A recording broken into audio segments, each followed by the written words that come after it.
Hey guys, Imran from the Wallaway Foundation with my co-founder Habib Qadri.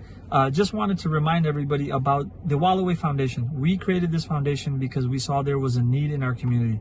Our educators, our educational leaders, community leaders, and parents were thirsty, they were hungry for resources and development.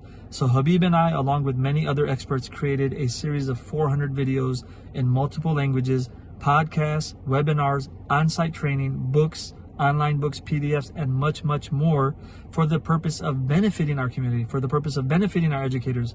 So we have this custom app, we have our YouTube channels, we have all these free trainings that we do on a monthly basis, along with our weekly podcast. We're calling for you to support these initiatives, and my co-creator has a few more words to say on it. Yeah, so alhamdulillah, we were able to do majority of this through our own personal funds, and we want to keep it doing it that way. Some individuals had contacted us and say, hey, can we help support? So we thought to ourselves, hey, we'll just open it up to others. Again, whatever you can, we prefer, with the sake of Allah, Sadaqah Jariyah, to just go ahead to help support content, especially just for the presentation part of it, the video part of it, the editing aspect of it. We just want to keep on kind of producing certain things with certain individuals, certain experts in our communities that can help out to the educators, to the parents, to the youth, to the leaders. And inshallah, we ask that you keep on making dua for all of us, that Allah accept this work for the sake of Allah subhanahu wa ta'ala. Again, thank all of you. And so whatever you can, let's make it happen. So please share the video, and please, you'll find the link below. Please give us some support. Thank you. Thanks. It's just like an easy graphic design platform. The purpose of UX design is user experience, which means you kind of look into how people interact with websites and apps and create better versions of it. Visual aids in the classroom improves learning by up to 400%. How might your classroom be redesigned to better meet the needs of your students? The components of a brand. It's a mix between your mission and vision and your visual identity. Your environment influences learning in countless ways, connected to different moods and impressions and how you perceive different things. Learning is about creating an experience because that's how it becomes memorable.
Hey guys, Imran from the Wallaway Foundation with my co-founder Habib Qadri.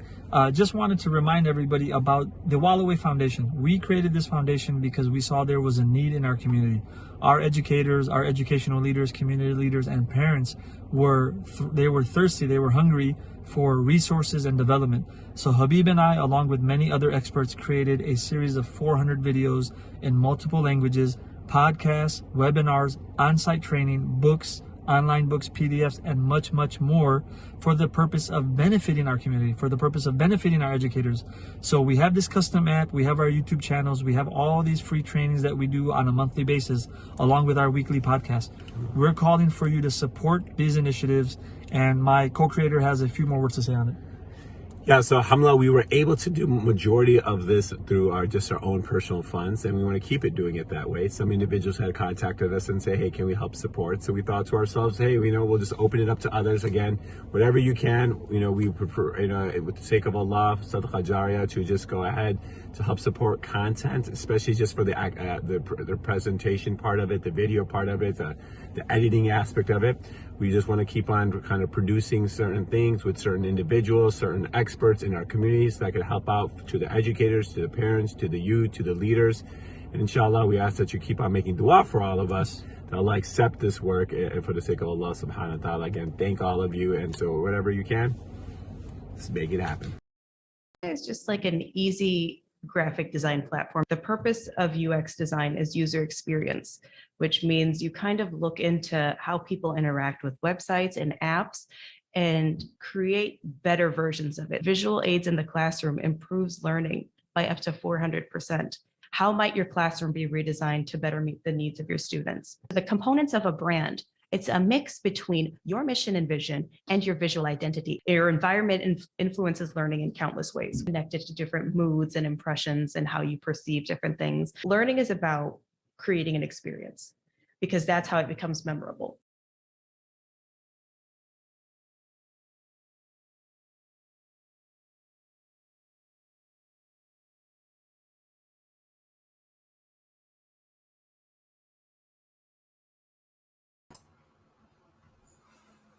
Welcome to Schools Out, Learning Continues. This is Imran Namlawala, co-founder of the Wallaway Foundation, and we got an excellent 2-day webinar seminar session for you. Obviously, summer's here, but learning doesn't have to stop. And as teachers, we got to work on our skill set. We got to work on bettering ourselves as teachers and educators, and we got an amazing panel of speakers for you. We're going to have today my dear friend and colleague, Suleiman Jenkins. He's going to be one of our presenters today. And Suleiman is an academic scholar and researcher in the field of applied linguistics. He was a professor of English for over 16 years in Saudi Arabia. He works for the prestigious Johns Hopkins University, and I'll let him go into his bio much, much more during the session. We also have Miss Sadia Sharif, who has graduated from the prestigious University of Chicago and Stanford University. She has been an assistant principal and head principal for multiple schools, and she is doing a lot of great work in terms of the field of accreditation and authoring books. And we also have my co-founder, Habib Qadri, former private school principal of the year, member of the Harvard Graduate School of Education Principal Advisory Board, co-author of many books, and much, much more. So welcome, everybody. Thank you again for being here today. And I just wanted to start off today's session by saying thank you. This is going to be a two-day session. We're going to start at the same time tomorrow with our speakers, Habib Qadri and Sadia Sharif. And we also have a few guest speakers that are going to be presenting all the way from the Middle East and presenting on very specialized topics. So before we begin, the catalyst or the impetus of wanting to do this was myself as an educator, right? I got my master's in higher education. I moved overseas to teach English as a second language at a very prestigious university. And I got into this fixed mindset. I thought, I have the degrees, I have the certifications, I'm ready to go. And I got into the classroom and I was extremely nervous. And I was also closed in the sense that I was not receptive of feedback that I was getting from my fellow teachers and from my students. So one day my coordinator comes into the classroom to informally observe me. And at the end of the session, he calls me to the back of the room and he says, can you sit down where I'm sitting down? I said, sure. So I sat down and he said, look at the board. He said, what do you see? And I was squinting and I said, I can't really see much. He goes, exactly. He says, imagine the students who are sitting in the back. They're not seeing much either, and they're probably not saying anything to you. So there's so many small little tips and advices that you can pick up if you are receptive and open to doing that, right? So we want to make sure that everybody is always open to the fact that they can continuously learn and that they can learn from their peers and even from their students. So without further ado, I want to bring on my dear friend, my colleague, someone that I look up to a lot because of how much he's done, and he's working on some very exciting projects now. So without further ado, John Hopkins' own and New York's finest, Mr. Suleiman Jenkins. Thank you. Suleiman, how are you? I'm good. How are you? Assalamu alaikum. How's everything? Wa alaikum salam. I'm doing good. I'm doing good. Thank you for being available today again. And I'll open the floor to you. And do you need to share anything on your screen? I will need to present a PowerPoint presentation. Will people be able to engage, or is it just strictly lecture style? Great question. So the engagement is going to come in the form of comments and questions on the chat section. So what I'll do is, as people are asking questions, I can put them on the screen for you. So for everybody who's listening, please do write your questions in the comment section, and that is how we'll share your questions. So and if you don't mind, Suleiman, you can share your screen. I don't have to put it on the screen yet, but if you at least put it, click on the present mode, and then I'll have that ready. 1 second. I hope I don't have to do this through Google. No, you should be able to share. So if you go to present and you have either, you can just With Max, I have to there's like settings. So actually, I have to leave and come back. 1 second. Okay, so no problem. I'll play a message from myself and Habib in the meantime, and we'll continue in the next minute with Suleiman. Hey guys, Imran from the Wallaway Foundation with my co-founder Habib Qadri. Just wanted to remind everybody about the Wallaway Foundation. We created this foundation because we saw there was a need in our community. Our educators, our educational leaders, community leaders, and parents were thirsty, they were hungry for resources and development. So Habib and I, along with many other experts, created a series of 400 videos in multiple languages, podcasts, webinars, on-site training, books, online books, PDFs, and much, much more for the purpose of benefiting our community, for the purpose of benefiting our educators. So we have this custom app, we have our YouTube channels, we have all these free trainings that we do on a monthly basis, along with our weekly podcast. We're calling for you to support these initiatives, and my co-creator has a few more words to say on it. Yeah, so alhamdulillah, we were able to do majority of this through our own personal funds, and we want to keep it doing it that way. Some individuals had contacted us and say, hey, can we help support? So we thought to ourselves, hey, we'll just open it up to others. Again, whatever you can, we prefer, with the sake of Allah, Sadaqah Jariyah, to just go ahead. Only because I see Suleiman is ready, I want to get started with the session. So you give me the green light, Suleiman, in terms of when you want your screen shared, and I will share it. Sure. Yep, you can share it. All right, perfect. All right, best of luck. All right. Yeah, so welcome everyone. My name is Suleiman Jenkins. Thank you for the introduction, Imran. Just a little bit about me before we go into the topic of today. As he mentioned, I've taught English actually for 20 years, and it doesn't seem like it. It makes me feel old, even though I'm not old, but it's amazing that I've been in the field of teaching and learning for 20 years.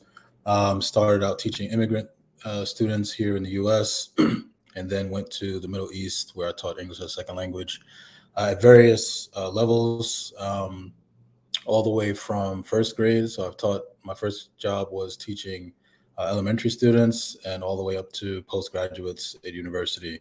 I've also taught in various sectors, private sector, public sector, and I've been an administrator for about 19 of those years, with the idea that it's important to understand what goes outside of the classroom as much as inside. But it was very valuable for me to get that classroom experience so that I know what teachers are doing, sort of on the ground. I'm currently director of academic programs at the Institute of Nanobiotechnology at Johns Hopkins, as Imran mentioned. Have aspirations sort of to pursue, sort of further, positions, hopefully a dean. So you can make impacts, I'm interested in seeing beyond sort of the classroom or department level, how you can make impact at a university level, possibly at the at the national level and at the regional level. So we'll see where it goes. But alhamdulillah, having that first experience inside the classroom, being a teacher will always be my passion, and it will always be something that will be very important to who I am as a person, as an educator. I'm also an author. I wrote my first book a few years ago. I'm working on my second, so that's what I like to do in my spare time. Hopefully, I can translate some of my experiences from the classroom to help other teachers as well. And so that's a little bit about me. In terms of the workshop itself, as I mentioned, it's very important for me to engage. So it's important for you as well to engage, and because I feel like you get as much out of these workshops as you put in. So, feel free to engage with the material that we go over today. So the topic of the whole sort of seminar is summer vacation. In my particular segment, which would be sort of short and sweet, is summer vacation, the road to self-improvement through reflection. So the agenda for today, we'll look at really what are we trying to achieve in summer vacation. What's the importance of utilizing the summer vacation, to move forward. We're going to look at sort of concepts of reflection and feedback. We'll look at specifically self-reflection as a teacher, benefits of self-reflection, methods, capitalizing on the things that we talked about, and then ultimately questions and comments. Now, Imran, I can't see the StreamYard chat, so could you just kind of let me know what comments are being For sure. made? Yeah, I will let you know right away. Okay, great. So the importance of utilizing summer vacation. I'd like to know, what do we usually do as teachers, as people? What do you usually do for summer vacation? What do you usually do? I'm curious.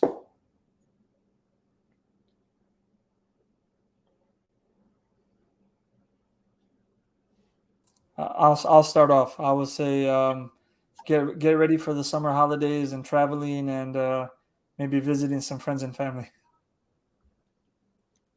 Okay, so generally people might consider the summer vacation as a time for rest and recovery, right? So, you work the entire year, a grueling, 9 to 5, whatever your schedule is, weekend, day in, day out, week in and week out, month in and month out, right? So the summer presents as time sort of to rest and recoup from that. But in actuality, only the successful view it as an opportunity for improvement. And what do I mean by that?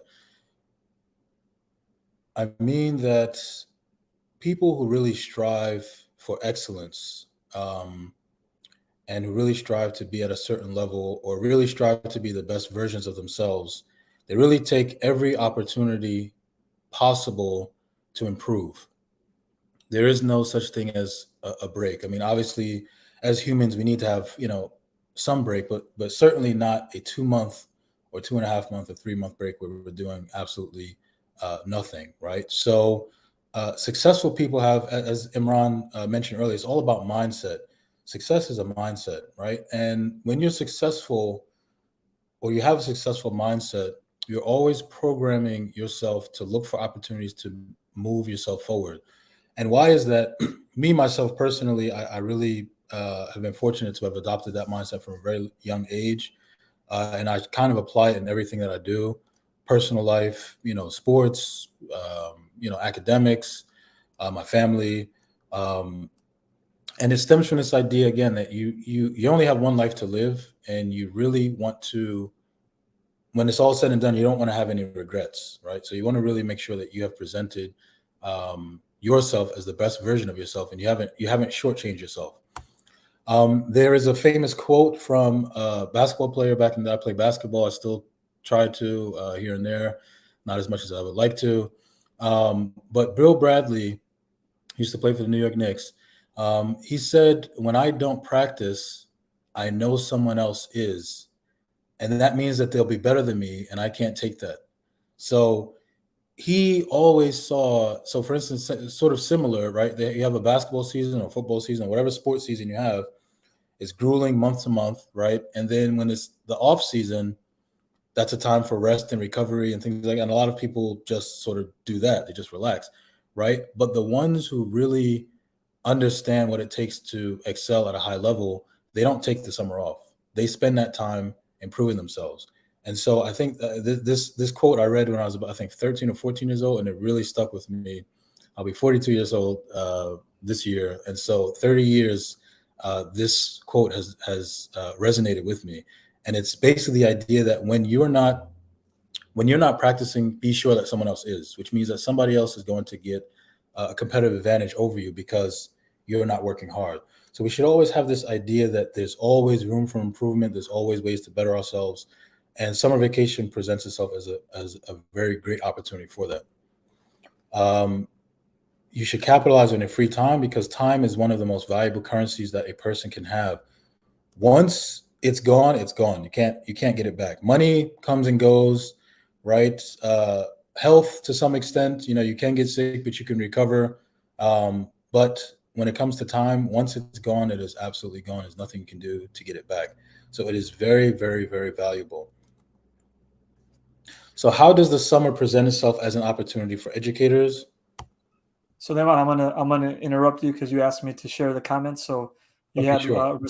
you had a response from Nihat. She mentioned in the summer generally take a course here or there to get away for a portion. Usually feel the need to rest overall for unwinding. Excellent. We'll get to this idea of sort of taking courses and things like this in a little bit. Very good. Is there anything else? That was it. Okay, excellent. Okay, good. So when it comes to reflection and feedback, so we're going to get a little bit more specific because I don't want to take too much time. But when it comes to reflection and feedback, how does the summer present an opportunity for reflection and feedback? And before we get into this, I'd just like to ask in general, what would you consider when it comes to the classroom? We're all educators. When it comes to the classroom, what is feedback and what is its importance in the classroom? Let me fix that. What is an importance in the classroom? So what is feedback and what is its importance in the classroom?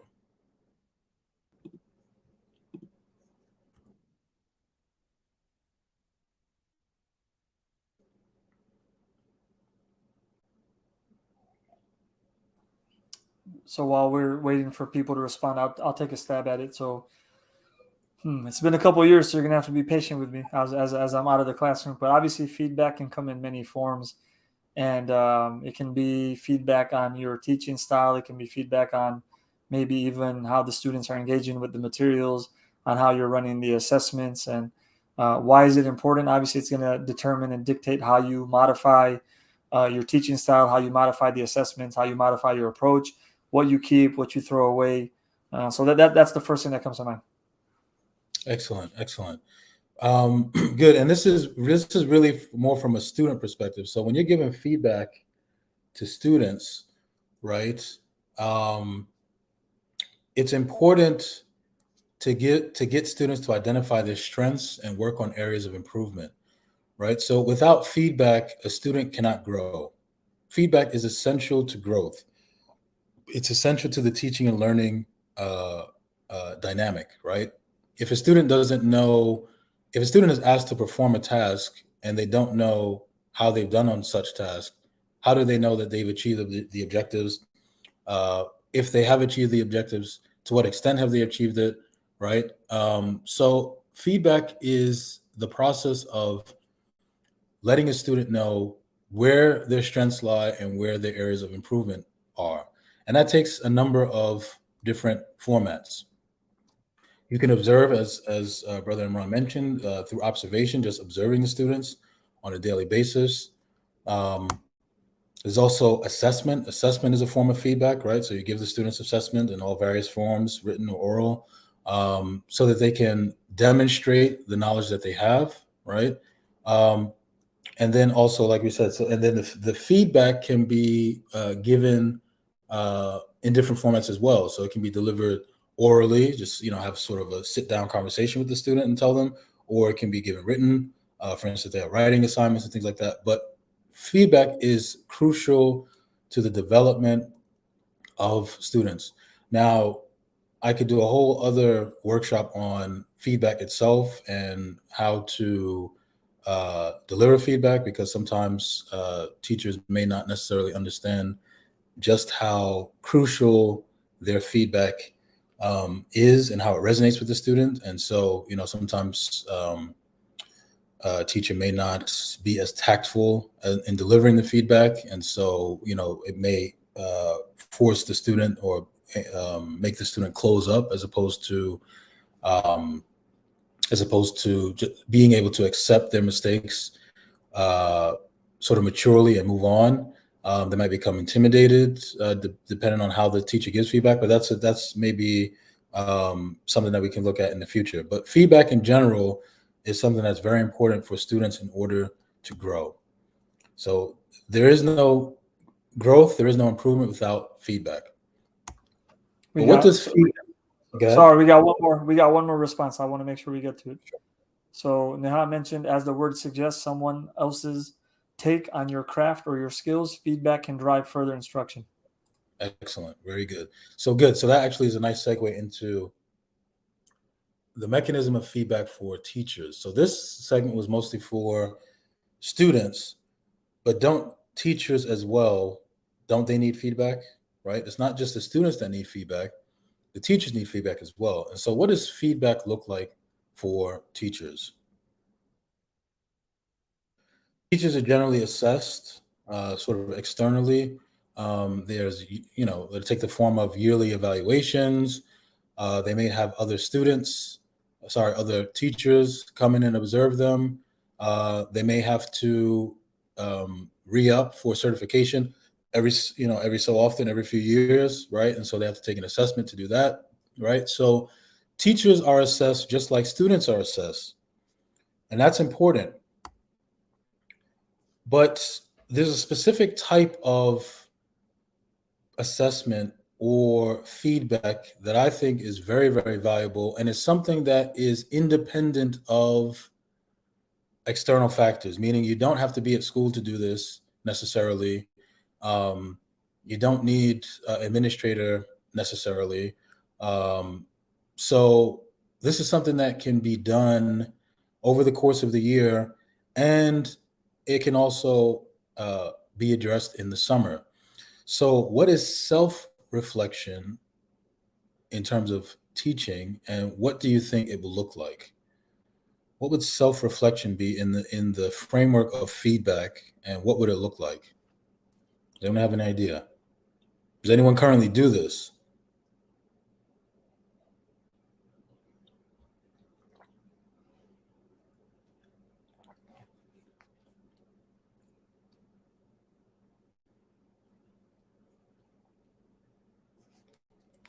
Any ideas?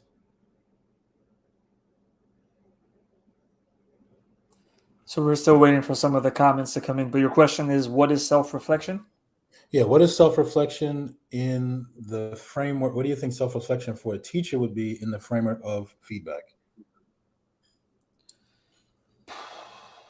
Oh, that's a good question. I mean, if so, I would say it can come in a couple forms. So if you've already received some feedback from peers, then you can also, self-reflect on the feedback that they've given you. But if you're talking about independent from peer feedback, then I would just say you got to find a way to just put mechanisms in place to see how effective you're being and what you're doing, right? So whether that's just keeping a journal, whether that's trying to solicit input from basing on how your students are receptive to certain instruction or materials or whatnot. But definitely something seems like it's more intrinsic, it's more self-regulated. Okay, excellent. Excellent points. Anyone else?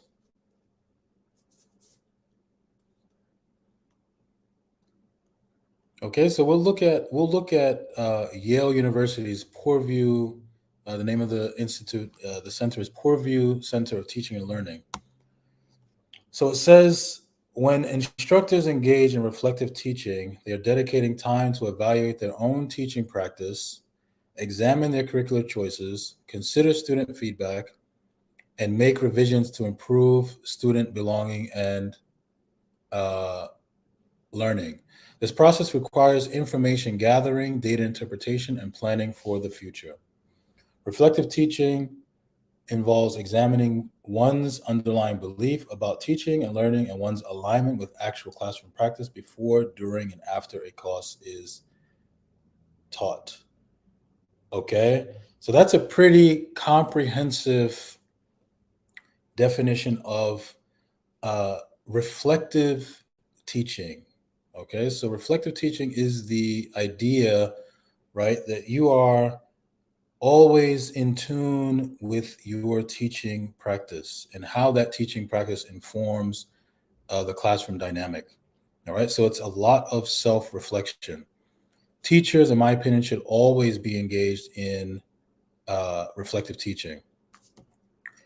It defines it as the dedication of one's time to evaluate their own teaching with the intention and objective of improving student belonging and learning. And I would add, to ensure the delivery of quality education. After all, right, you're hired as a teacher and your job is to deliver instruction to the highest levels, right? Based on, curriculum goals or curricular goals and things like this, right? But that can't happen if you're not always aware of what your practice looks like on a day-to-day basis. Just like a student cannot really tell if they're learning, how much they're learning, if there's no feedback for the teacher, for the student, right? So similarly, as a teacher, you can't really gauge how effective you are in a classroom if there is no sort of ongoing and continuous feedback. The best form, in my opinion, of feedback is to reflect yourself on what you're doing, because you're the one that's in the trenches, and it's a way for you to be able to be in tune with your own teaching style and your own teaching dynamic. Now, when other external, I'm going to get to this, when other external forces come in, then you can see how your own opinion about your teaching, how it either aligns or doesn't align with other people's opinions or their observations, and then you can sort of fine tune and see what needs to be done. But in general, reflective teaching is really, that should be the starting point for your idea about what it is and how you run your class. And why is this important? There are many benefits to self-reflection or reflective teaching. Number one, it allows you to understand what drives your teaching approaches and methods. Now, this is very important because as a teacher, what you're doing in a class should be grounded in best practices, right? So certain theories of learning that have been proven, with studies and, results. The approaches and the methods that you use in class should be tied to some underlying theories. Now, theories change, over time, but the strong ones, or the sort of the most credible ones, they don't change, sort of like just like that, right? And so you have a lot of theories of learning that sort of govern the teaching industry, and you should make sure that your teaching style and methods and approaches are aligned with those things. So if you know what those are, then you can, when you're doing self-reflection, you can see how well you're implementing these approaches based on these theories, or what are the areas of improvement. As we mentioned, it allows you to see how your techniques align with the best practices. And consistent self-reflection allows you to always be in tune with the teaching and learning process. So we can't think of teaching and learning as something that's static, right? It's something that's always evolving. It's always changing. You're never going to have the same students every year. no class is going to be the same, right? So, no learner is the same, right? Things change rather quickly, especially with the integration of technology now in the classroom. Everything is so tied to technology, and technology is moving at a lightning fast rate, right? So the change in technology definitely influences the change in trajectory of education. So again, you being able to reflect on your teaching practice um, is important, right? Because it always allows you to be in tune with the teaching and learning process, which is very dynamic. And again, it always guarantees a quality service. But the most important part of self-reflection or reflective teaching is that it allows you to identify your own areas of improvement and then take the necessary steps to rectify whatever it is that needs to be improved. I'm a firm believer that we are all lifelong learners. Nobody in the world knows everything. And the hallmark of a good teacher and a good educator and just good person is to be humble, right? And so humility means that you accept that you don't know everything, right? And so sometimes, in class, a student may point out something that you didn't know, and you as the teacher have to accept that, right? It's not like, oh, well, I know everything, and who are you to tell me whatever? No, you accept from the student. We can learn. I can learn. I truly feel I can learn from a 5-year-old as much as I can learn, from someone older than me, right? So we should always take opportunities to learn, identify areas where we can improve, and I'm very um, uh, intentional with my choice of words. So this would be a segment of if I delivered a workshop on feedback. I never tell a student this is your weakness or this is what you're not good at, right? Because those words are words have meaning and words have connotations. And so when you say weakness, right, that signifies to the student that they're not strong in something, which is, technically true, but we don't want to communicate to a person that they're not strong in something. And definitely don't want to say you're not good at something, right?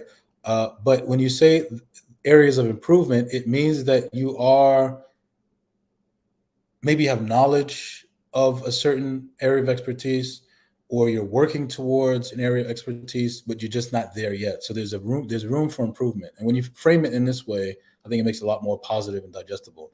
So we can always improve. There's always areas of improvement that we can identify. And so having a reflective practice allows you to identify those things. And again, as we mentioned earlier, it encourages you to keep up to speed with the field. It's very dynamic, ever dynamic, and it's not static. ChatGPT is a perfect example. I'm not going to get into the controversy of it, but it's a perfect example of how something like that can totally revolutionize what happens in the classroom, right? So, and then if this were to become an inherent part of the learning process, how do you then adapt your teaching approaches and methods and styles to accommodate such changes? So again, self-reflection allows you to do this.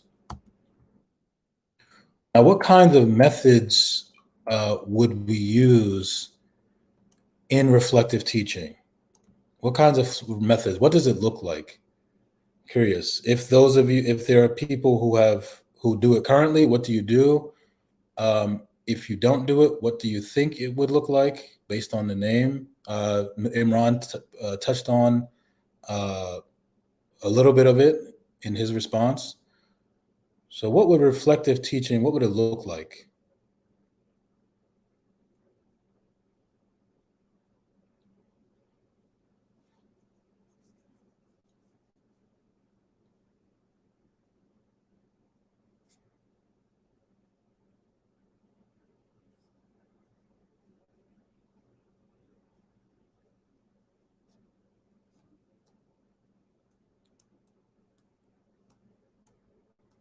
Okay.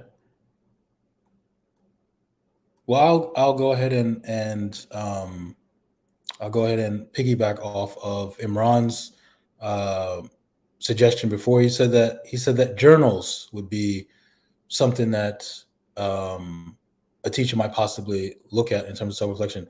Imran, what did you mean by that exactly? Like, what would the purpose of a journal be? I mean, it's a reflective piece, something that you can write into very informally. It's your raw, authentic self-assessment, self-reflection, self-feedback, and then over time, if you look at your journals, you might start noticing patterns. You might start noticing things that worked, that didn't work. So, and some of us tend to ease up when we know that the reflection is coming from within and not from somebody else. And this is a private piece that is just between myself and myself. Excellent, excellent, excellent. Excellent. Excellent. So there are many methods of going back to that definition by Yale. There are many methods of information gathering, data interpretation, and planning for the future. So there are a number of different things that you'll need to do or you have access to in order to reflect on the teaching that you do in the classroom. Some of those things, as we mentioned, are internal and some of them are external. Now, again, we'll focus on both, although external feedback is something that is really generally tied to, the school year where, administrators are around or you have certain examinations that you need to take. But the internal process is something that can be done year round. And that's, again, revolves around this idea of what we can do in the summer. So from an internal standpoint, you can keep a reflective journal, as Brother Imran mentioned. Generally, when I used to write lesson plans, I would always have sort of a section at the end where I would ask myself what went particularly well for the day and what could have gone better, what could have been better. You can do that at the end of your lesson plans, or you can just have a separate book where you, on a day-to-day basis, you just basically go through the positives and what could have been better for each class. There's also something called a teaching inventory, which was created a few years back. It's this idea that you have basically a checklist of best practices for that particular lesson. And then after every lesson, you go back and sort of check, did you do these things, right? So did you define the objectives for the students? Were the appropriate materials used, right? Were the proper methodologies for that particular lesson, were they employed, et cetera, right? So there's a teaching inventory that you could possibly consult, and that will give you a day-to-day sort of reflection on what is it that you have delivered that was required for that class. What are the things that maybe you forgot to do or you missed out on or that you could implement for the following class? So again, that is something that you can do on a daily basis while you're in class. There's also video recording. So you can request during class or during the school year to have, your class recorded. I'm a big proponent of that because again, even with the little 5 or 10 minutes that you take after the class is finished, it's impossible for you to remember everything that you've done or everything that you've said, where you are in the class, what your position is, what your, your tone of voice, your disposition, right? All these things is very difficult for you to remember all of that, right? So a video recording allows you to see yourself in totality and live in practice, right? And so if you did that, sort of maybe once a week, and then, for the whole school year, and then at the end of the school year, or maybe at the end of every month, but definitely at the end of the school year during the summer, you then go and really break down, your teaching dynamic in the class. That presents real, tangible evidence for you to really see, what it is, what it is that you're doing well in the class and what are the areas of improvement. So these are things that you have access to from an internal perspective. From an external perspective, we've gone over a few of these things already. You can have other teachers come in or administrators observe your class, give you feedback. Student evaluations I find are actually particularly helpful when they're done honestly. Some students, depending on how they feel or depending on the grade that they've received, may not be as truthful as we would like them to be. But when they're done honestly, I feel that student evaluations are very, very helpful because it gives you insight into the student's experience. So sometimes we may have objectives, or we may have an idea about what we're delivering, but we don't really know how it's being received. And so the student experience provides that valuable feedback about how your classes are being received. So that's from an external standpoint. And again, those things can't really be done except during the school year. But all year round, you have access to these internal sources of reflection, with the reflective journal being something that you've taken, the entire year, and then you can go through it in detail in the summer. Teaching inventory, the same thing, and then video recordings you can also look at, during the summer. So Suleiman, real quick, we have a good question about the video recordings. Adnan Ashraf is asking, what's the best way to get all required consent to enable video recording of a teacher's class with minor students? Yeah, that's something you have to consult with your administrator. You definitely have to get permission, to record the class, and then basically explain what the class is for. Possibly, have it on a cloud, basically let them know it's not for personal reasons, but for professional reasons. Yeah, but definitely you want to sort that out with your administrator and get all the, necessary access and privileges and eligibility that you need. It's a great question. Other questions? Not as of yet. Okay, great. Okay, so nearing the end here. So capitalization. So what is all of this conversation that we've had for about 30 minutes? What does it all mean, right, in terms of the summer? So you have all this information, have all this data. So remember the definition of reflective teaching it's the gathering of information, and it's the analysis of this information, right, that is going to drive and inform your teaching practice.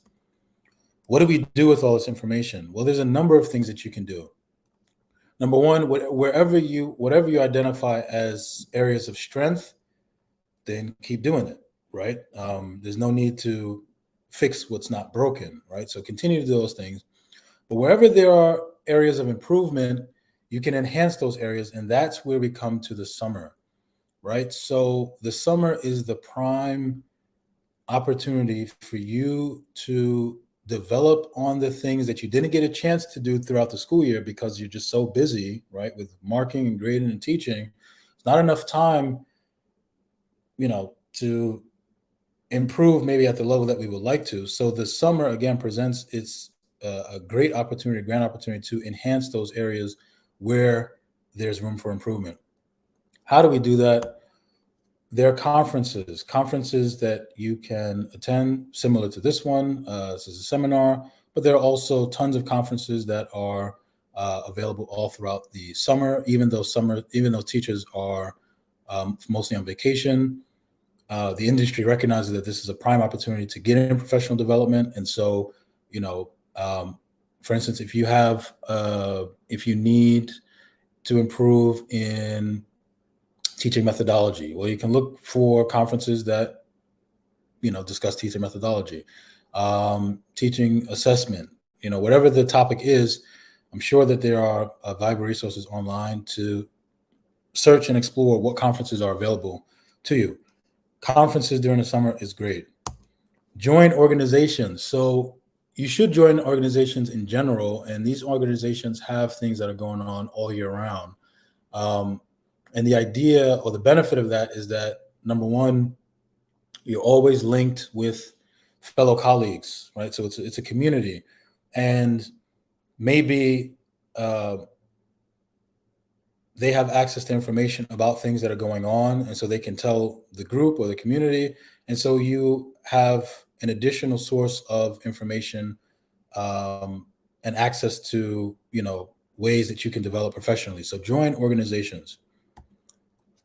Take courses, as one person mentioned earlier that they do during the summer.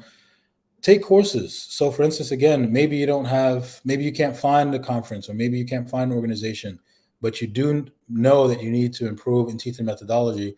Well, the summer, again, is a perfect opportunity to take courses. There are a number of different websites, organizations that offer courses mostly for free. Coursera.org is one that comes to mind.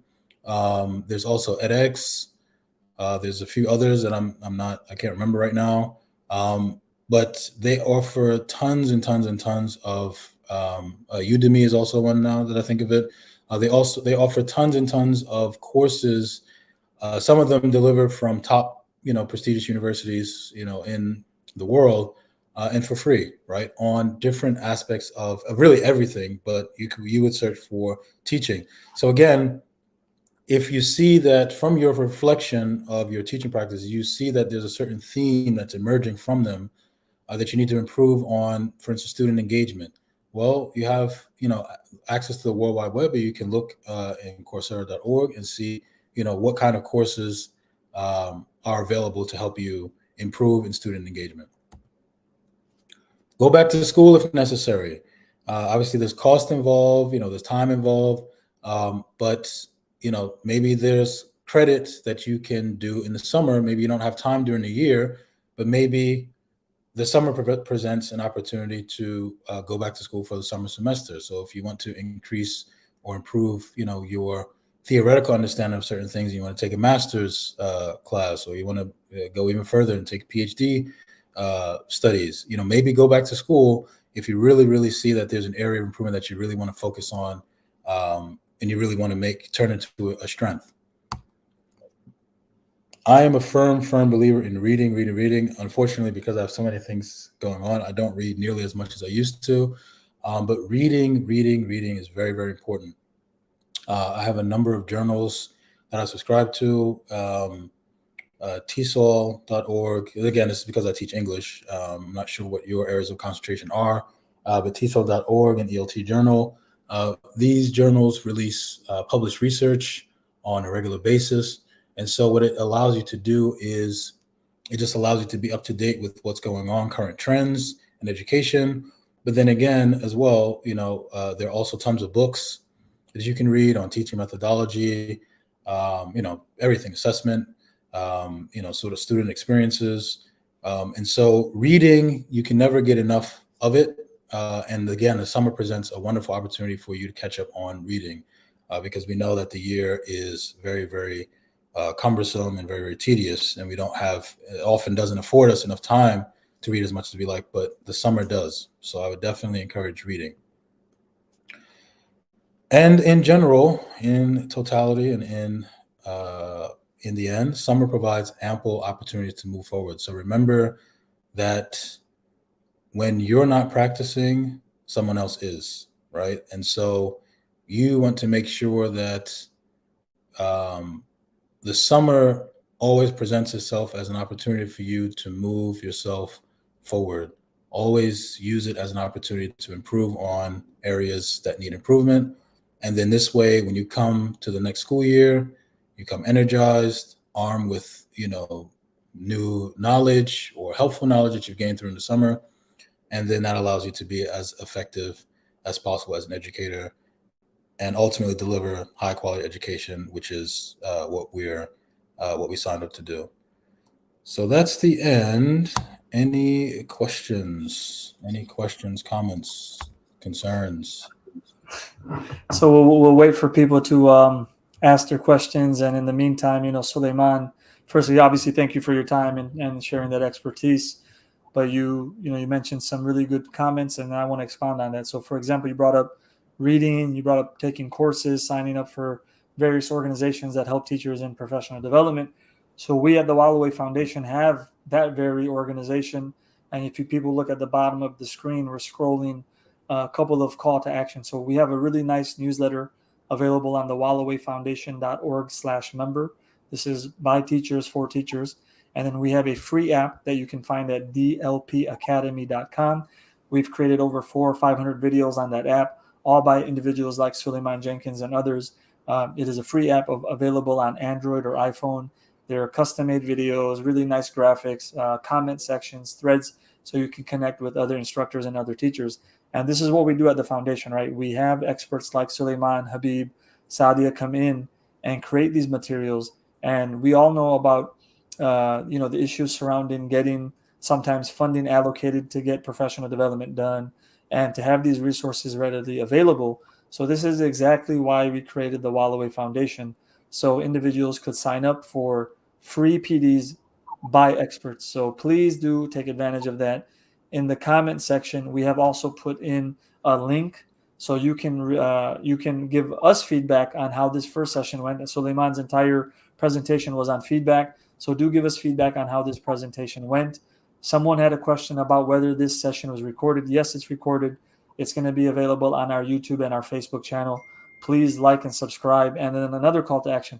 For those of you who are watching now, please take out a minute to share this link with your fellow educators, with your Sunday school teachers, with your weekend school teachers, with your evening school teachers.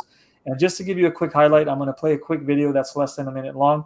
These are the videos that we have on our app. Our app, we have videos like the one that I'm about to play. And this is a summarized version of it, so it's choppy, but that's because we summarized it. And Suleiman, just give us one more minute. Yep. It's like an easy graphic design platform. The purpose of UX design is user experience, which means you kind of look into how people interact with websites and apps and create better versions of it. Visual aids in the classroom improves learning by up to 400%. How might your classroom be redesigned to better meet the needs of your students? The components of a brand. It's a mix between your mission and vision and your visual identity. Your environment influences learning in countless ways, connected to different moods and impressions and how you perceive different things. Learning is about creating an experience because that's how it becomes memorable. So this is just a quick example of some of the videos we have. We have comprehensive videos even from individuals, as we just saw, that specialize in design, right? So how can you use design theory and design principles in your classroom as you're visually representing and designing your lessons? So once again, please everybody go to the dlpacademy.com to sign up for our free app, and go to the wallawayfoundation.org to learn more about the foundation that puts all this together.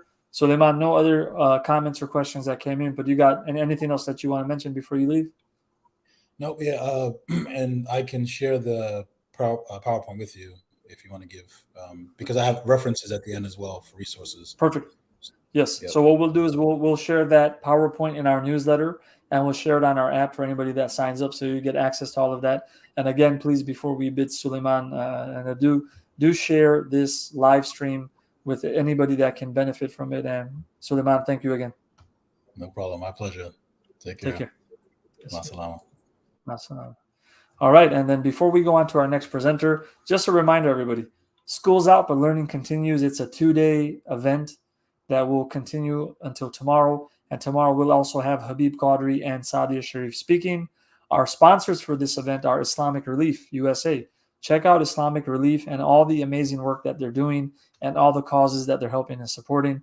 And just a little bit about Habib, who is a private school educator of the year, who is a member of Harvard Graduate School of Education Principal Advisory Board. He's co-authored many books. And we have also Sadia Sharif, who is has an undergraduate degree from the University of Chicago, a master's from Stanford, and has done some amazing work in the private school industry. So without further ado, I'm going to introduce our next guest. Our next guest is Yahya Van Roy, who is currently an academic coordinator for grades 4 through 12 at an international school. And he has been in the field of education for the past 12 years, working in 5 countries. His experience include bilingual, paraprofessional, lead teacher, assistant director, and academic coordinator. Those are all the positions that he's held. And without further ado, I'm going to bring on Mr. Van Roy.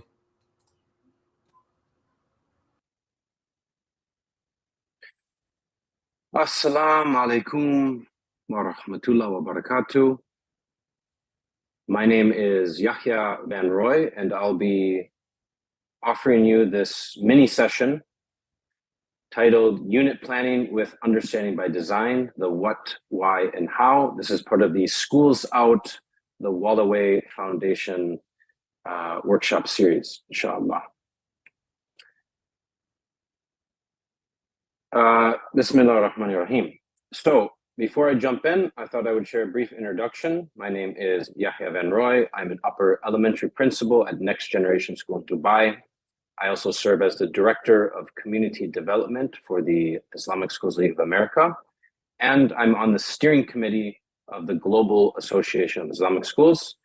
My background, my professional background is in education, of course, and my degree at the master's level is in international education with a concentration in curriculum development. Before we begin, I'd like to open with this dua. I'll read the English. Ya Allah, benefit us from that which you taught us, and teach us that which will benefit us, and increase us in knowledge and guidance, O Lord of the worlds. Now, the topic that I'll be addressing, and I'll speak briefly on, is how can teachers utilize the summer vacation for professional development, professional learning? Here's my very short answer. Choose one or two topic skills of interest and go deep. And that's what I did a few summers ago when I took a 3-week intensive course on Understanding by Design, also known as UBD. So what we're going to do today in this mini workshop is go over really what is actually a 2-hour workshop in about 15 or 20 minutes. This is a resource I'm going to share with you in case you'd like to go through it at a slower pace, or perhaps even use it in your schools to train others in UBD. And this can be used for designing units, for designing full curriculum maps, and it can be used just to become a better teacher, inshallah. So what we're going to look at in this mini workshop is to have a reflection on what is understanding by design, how might we use the UBD framework to plan our units, how does this type of planning help me or help you as a teacher, and why should we even teach for understanding and transfer? Okay, so I'm going to go through this very quickly. I want to share this as a resource for you to dive in deeper, and I've also included a number of links, and I'll also share my email so you can get in touch.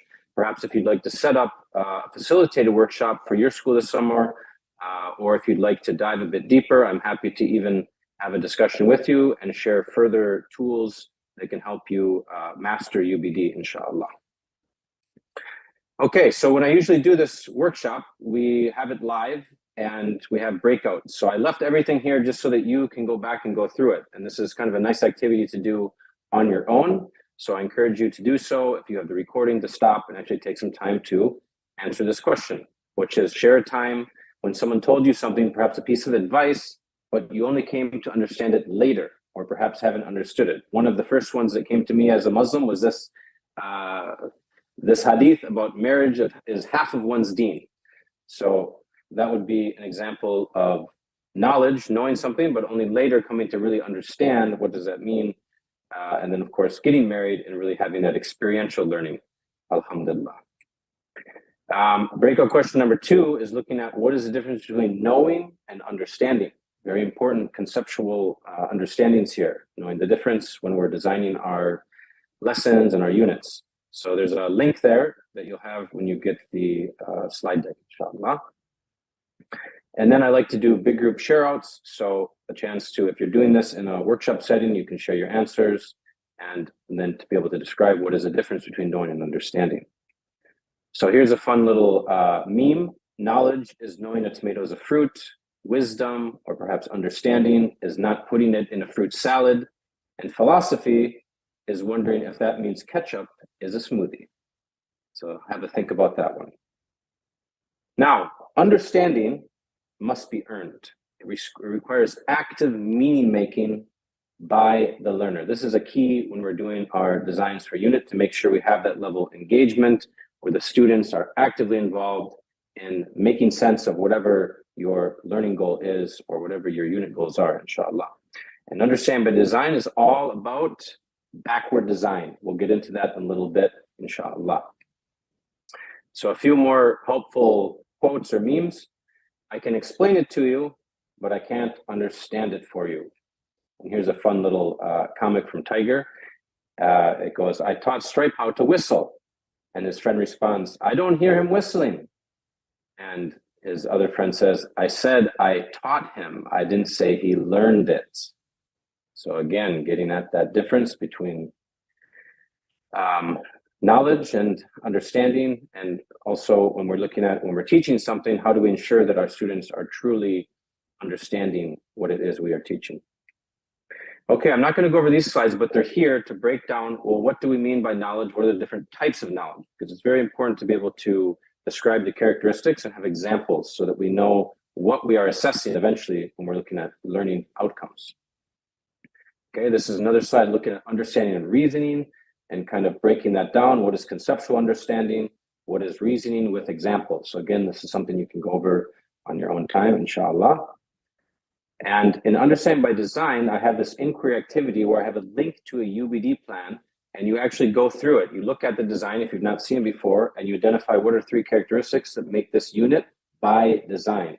And then another question for you to think about is, how is UBD similar and different to what you have done in the past? So I'm not sure what type of curriculum frameworks you all are using, but perhaps you've done something like UBD or used another framework that perhaps will have overlap with UBD. Okay, so understanding and by design. We ask, what are the big ideas and concepts? What do students really need to know and understand? These are some of the questions we're asking at the beginning of a unit design. And then also, what skills and competencies are important for long-term transfer, because that's ultimately what we're after as teachers. And then what can I teach about X that will also apply to Y and Z, Y and Z.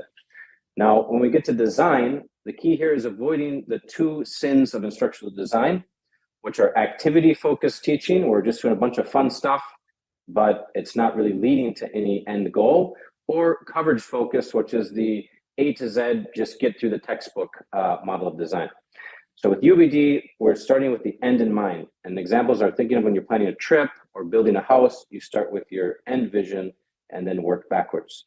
So, and that's the solution, backward design, which takes us to our mini workshop number 2. But first, UBD, 3 benefits and 3 tips. So 3 benefits is you will see results. If you put the time in to understand this and really develop your units, you will see results.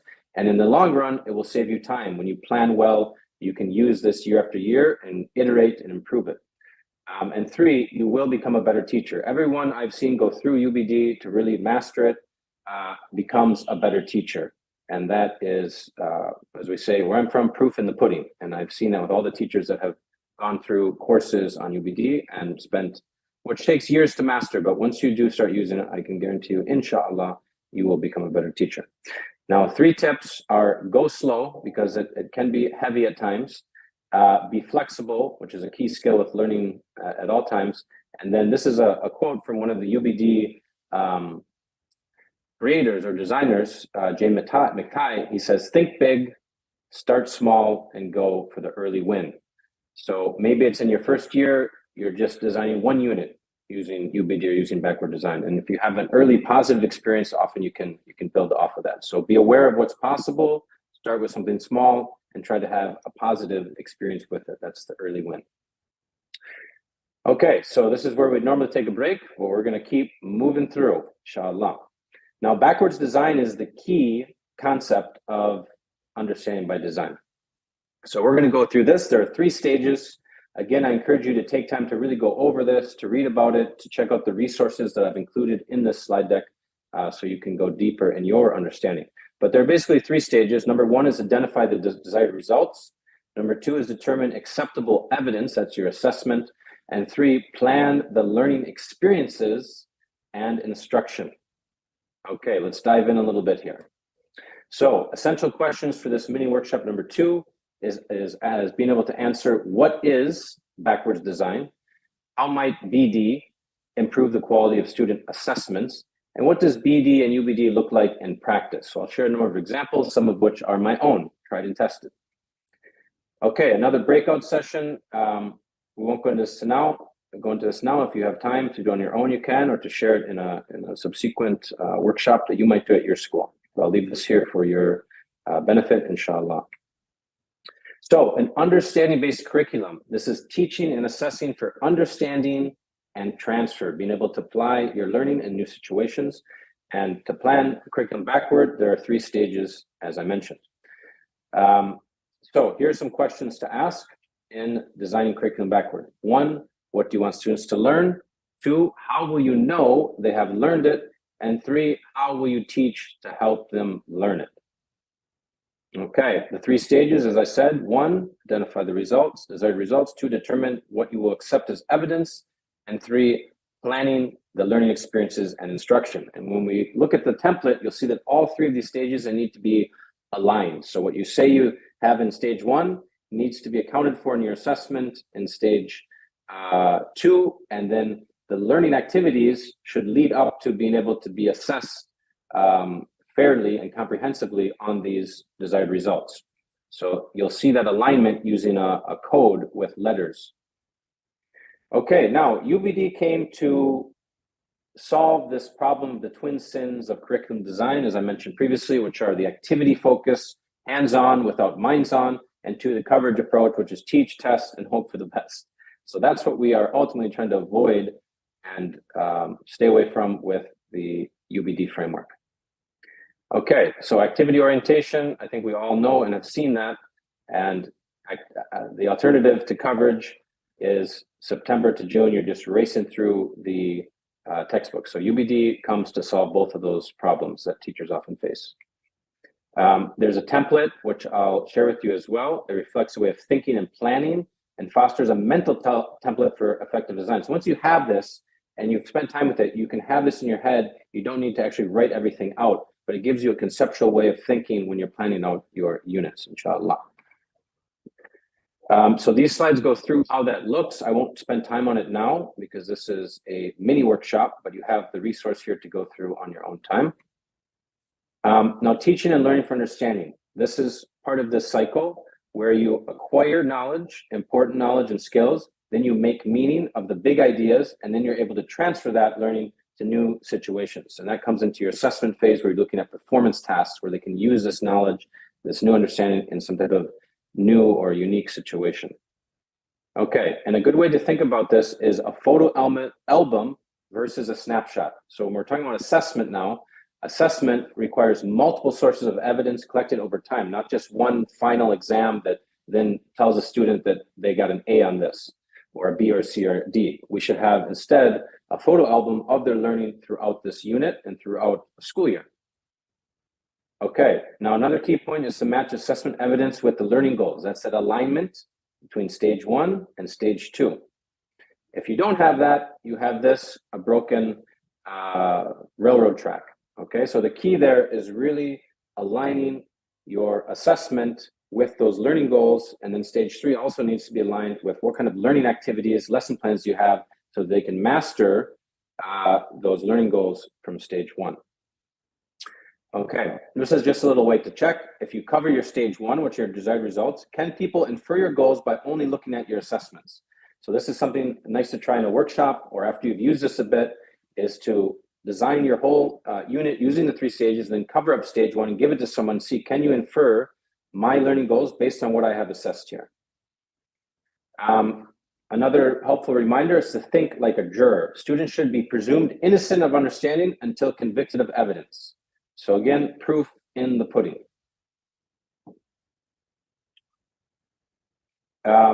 Here's some examples of application and explanation.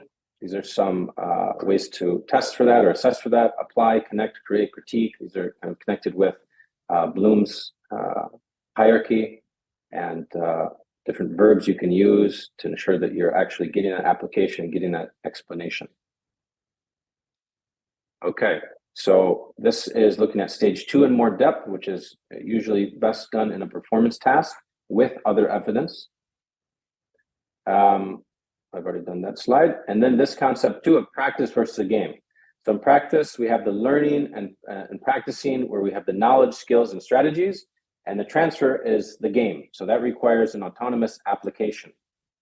Another important piece to keep in mind when you're designing your units. Okay, so for the next steps, what I encourage you to do is to go through this at a much slower pace, to check out some of the links, including videos I've put at the end of this slide deck.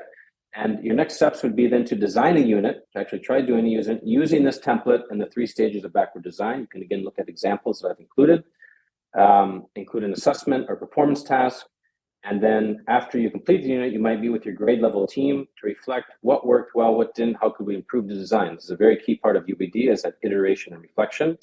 And then you can do a follow-up workshop with me, perhaps at the ISLA, the Islamic Schools League of America, where I do offer a full workshop for schools on UBD.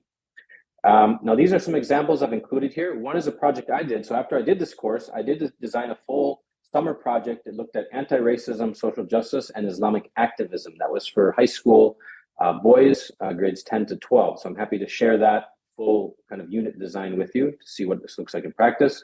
Another one I did for grade 4 and 5, which is called Treasures Within, Seed, Soil, and Me. And that included also a rationale of the curriculum design. And then I've included from other sample UBD units so that you can explore. And finally, a folder with a whole host of resources if this is something you'd like to go deeper in and choose as one of your 1 or 2 topics this summer to really dive into and try to learn and understand so that you can use it come next academic year, inshallah.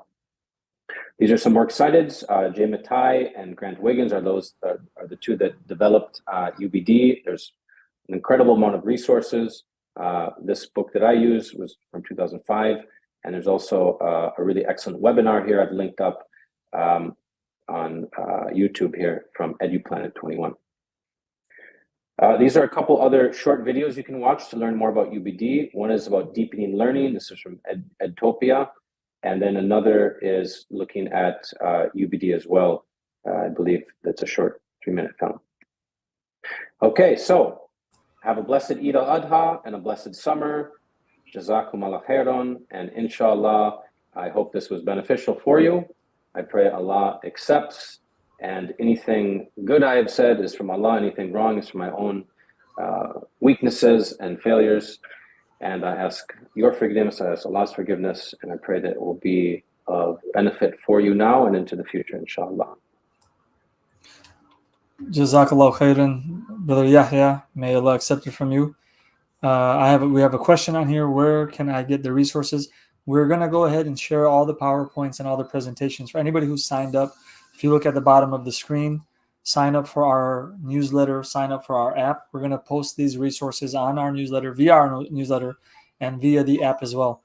And I just want to remind everybody, this was brought together by, and please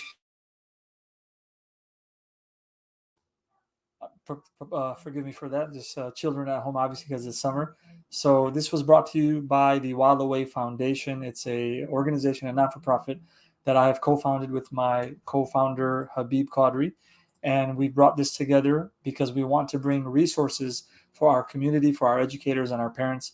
So please do check out the wallawayfoundation.org to see more of what we're doing. Download our free teacher training app, which has over 400 videos, threads, forms, etc. That's dlpacademy.com. And please do share this link, subscribe to our YouTube channel. And if you found any benefit, please share it with your co-teachers and parents and Sunday school teachers, etc. So once again, we thank you all for coming. And we look forward to seeing you tomorrow, where we're going to have a continuation of today's session. Tomorrow we'll have Sadia Sharif and Habib both present, very acclaimed in their own right. So in their own right, so you won't want to miss the episode. So once again, thank you again. We'll bid you adieu and a farewell here, and we'll close out with this video that Habib and myself recorded in advance. Thank you. Hey guys, Imran from the Wallaway Foundation with my co-creator, co-founder Habib Qadri. Just wanted to remind everybody about the Wallaway Foundation. We created this foundation because we saw there was a need in our community. Our educators, our educational leaders, community leaders, and parents were thirsty, they were hungry for resources and development. So Habib and I, along with many other experts, created a series of 400 videos in multiple languages, podcasts, webinars, on-site training, books, online books, PDFs, and much, much more for the purpose of benefiting our community, for the purpose of benefiting our educators. So we have this custom app, we have our YouTube channels, we have all these free trainings that we do on a monthly basis, along with our weekly podcast. We're calling for you to support these initiatives, and my co-creator has a few more words to say on it. Yeah, so alhamdulillah, we were able to do majority of this through our own personal funds, and we want to keep it doing it that way. Some individuals had contacted us and say, hey, can we help support? So we thought to ourselves, hey, we'll just open it up to others. Again, whatever you can, we prefer, with the sake of Allah, Sadaqah Jariyah, to just go ahead to help support content, especially just for the presentation part of it, the video part of it, the editing aspect of it.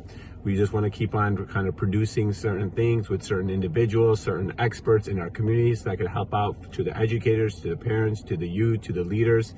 And inshallah, we ask that you keep on making dua for all of us, that Allah accept this work for the sake of Allah subhanahu wa ta'ala. Again, thank all of you. And so whatever you can, let's make it happen. So please share the video, and please, you'll find the link below. Please give us some support. Thank you. Sorry. Thanks.